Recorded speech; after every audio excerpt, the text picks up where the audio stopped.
किया जा रहा है, क्या और जानकारी मिली है?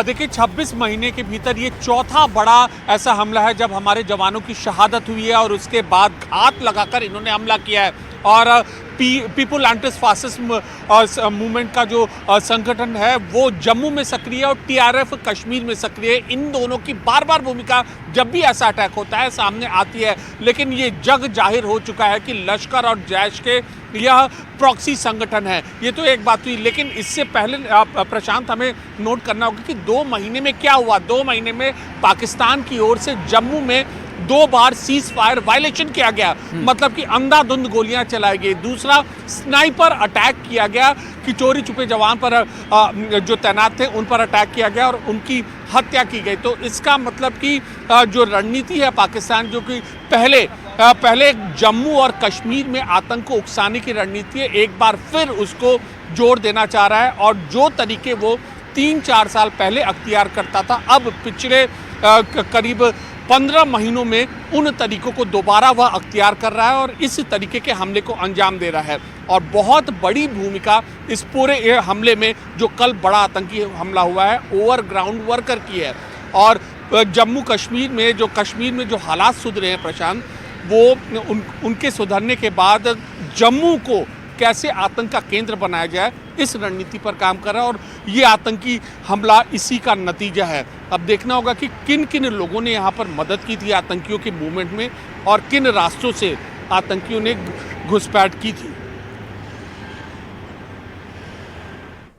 जी बिल्कुल, आप बने रहिएगा हमारे साथ। लेकिन देखिए, इस हमले के पीछे बहुत सारी और भी अपडेट्स निकलकर सामने आ रही है। कोमल का एक बार फिर से हम रुख कर लेते हैं। कोमल, इस वक्त आप वहां पर मौके पर क्या तस्वीर देख पा रही हैं? चूंकि अब तो धीरे धीरे जैसे रोशनी अब यहां पर बढ़ रही है, हालांकि रात को तो बहुत मुश्किल हुई होगी। अब कैसे सर्च ऑपरेशन वहां पर चलाया जा रहा है? क्या ताजा अपडेट है इस पूरे मामले को लेकर? बिल्कुल, देखिए सर्च चल रहा है। आप देखिए मेरे पीछे यहाँ पर जो गाड़ियाँ आ रही है, क्योंकि इन लोगों को नहीं मालूम था, क्योंकि मैसेज नहीं होता है कि स्थानीय लोगों को बाहर घरों से निकलना है, नहीं निकलना है। लेकिन आप देखिए किस तरीके से इनके आईडी कार्ड खंगाले जा रहे हैं, चेक किए जा रहे हैं, पूछताछ इनसे की जा रही है कि ये कहाँ के हैं। आईडी कार्ड चेक कर रहे हैं और इनसे पूछताछ की जा रही है कि ये कहाँ से आए हैं, कहाँ इनको जाना है, कहाँ के रहने वाले हैं।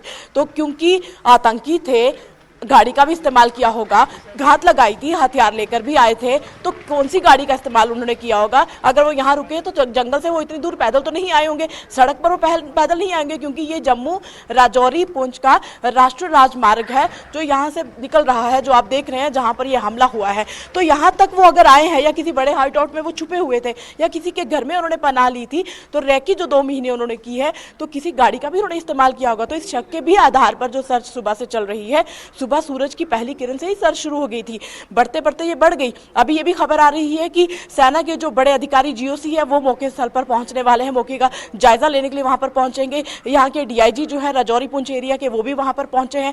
तो ये सारा जो इलाका है, यहाँ से अभी आपने तस्वीरों में देखा कि गाड़ियां यहाँ से गुजरी और वो मौके स्थल पर पहुंचेंगे। ये सारी जो बातें निकलकर सामने आ रही हैं कि ओवरऑल जो सिचुएशन है यहाँ पर टेंस बनी हुई है, क्योंकि एक वक्त था कि कश्मीर में मिलिटेंसी थी तो कश्मीर के लोग डरे सहमे रहते थे, लेकिन राजौरी पुंछ में अब मिलिटेंसी का गढ़ बनता जा रहा है। राजौरी पुंछ के लोग भी अब डरे सहमे रहते हैं।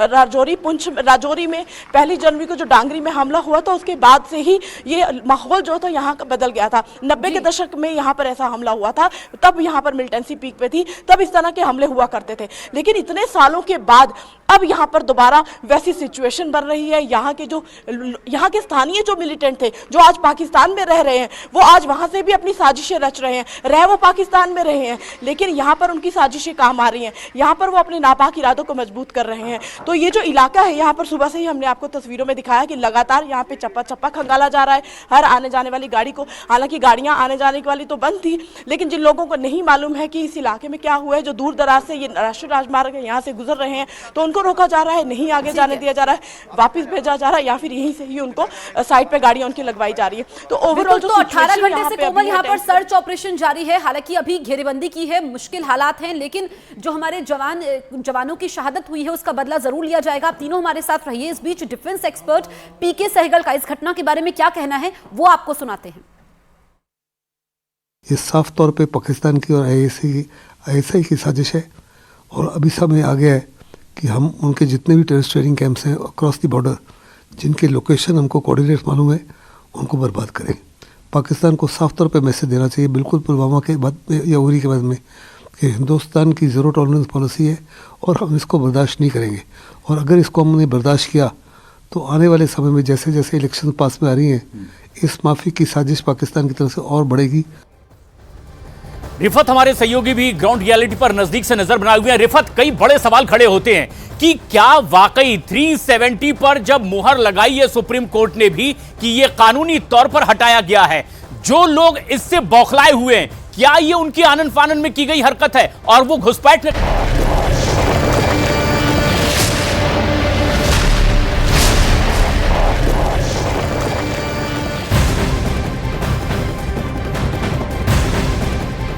और एक बड़ी खबर आपको बता दें, अयोध्या में भगवान श्री राम एयरपोर्ट पर फ्लाइट का ट्रायल हुआ। एयरपोर्ट के रनवे पर एयरक्राफ्ट को उतारा गया। 30 दिसंबर को प्रधानमंत्री नरेंद्र मोदी एयरपोर्ट का उद्घाटन करेंगे।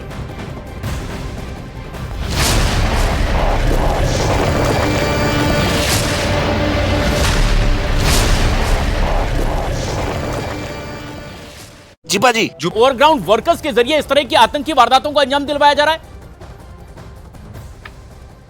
देखिए प्रशांत, दो चीजें हैं। 89 में मिलिटेंसी शुरू हुई, गन यहाँ पे आया और उसके बाद जो है कभी मिलिटेंसी कम हुई, कभी ज्यादा हुई, कभी फिर से घट गई। 370 हटाए जाने के बाद एक चीज हुई कि सुरक्षा बलों को फ्री हैंड मिला। सुरक्षा बलों ने जो कुछ चाहा वो हुआ, एनआईए ने जो कुछ चाहा वो हुआ। पहले ऐसा होता था कि अगर यहाँ पे कोई भी एक्शन करनी होती थी तो स्टेट गवर्नमेंट को पूछना पड़ता था। आज ऐसा नहीं है। यहाँ पे अगर हम ओवरग्राउंड वर्कर्स की बात करें, यहाँ पे किसी पे भी शक होता है, मिलिटेंसी रिलेटेड केस में कोई भी पाया जाता है तो उसकी संपत्ति जो है वो जब्त की जाती है, उसकी जमीन जो है उसको आइडेंटिफाई किया जाता है और उसको नोटिफाई किया जाता है और उसे अटैच किया जाता है। मकान जो है वो सील किया जाता है, यानी मेजर स्टफ लिए गए ताकि कोई और यहां पे मिलिटेंट ना बने, कोई और यहां पे ग्राउंड वर्कर ना बने। लेकिन जो उस पार से घुसपैठ करके यहां पे आते हैं, उनकी यहां पे संपत्ति नहीं है, उनके खिलाफ कोई कार्रवाई नहीं की जाएगी। वो अगर मारे जाएंगे तो एनकाउंटर में मारे जाएंगे।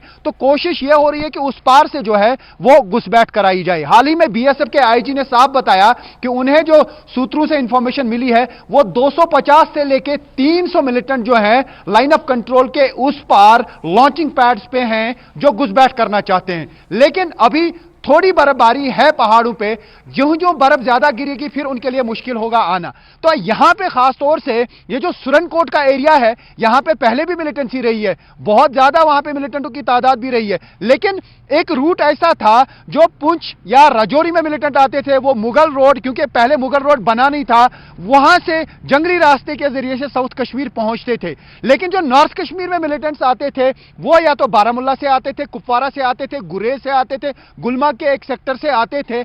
लेकिन यहां पे फेंसिंग टाइट कर दी गई, मेजर्स बहुत ज्यादा लिए गए, सेना की तैनाती बढ़ा दी गई, तो यहां पे अब इन्फिल्ट्रेशन पॉसिबल नहीं हो पा रही है। तो अब फोकस किया जा रहा है उस पार से लॉन्चिंग पैड्स इसी एरिया में बनाए जाएं ताकि वहां पे मिलिटेंटों को घुसपैठ कराया जाए, चाहे जैश हो, लश्कर हो या बाकी मिलिटेंट संगठन है। लेकिन इसमें सबसे बड़ी बात यह है कि क्या इस एरिया में उनको सपोर्ट मिल रहा है। अगर नहीं, क्या वो जंगलों में ऐसा कहीं पे गुफाओं में रहते हैं, वो पत्थरों के नीचे रहते हैं, और संख्या जो है अब सिक्योरिटी फोर्सेस नहीं बता रहे हैं कि कितनी है। कोई 10 कहता है, कोई 20 कहता है, कोई 50 कहता है। तो कितनी संख्या है उसको अब सीक्रेट रखा जा रहा है। पहले यहां कितने मिलिटेंट एक्टिव थे उनके बारे में रोज कोई ना कोई अफसर जो है बयान देता था। लेकिन आज ऐसी स्ट्रैटेजी सुरक्षा बलों ने अपनाई है, वो कोई नंबर नहीं बताते हैं।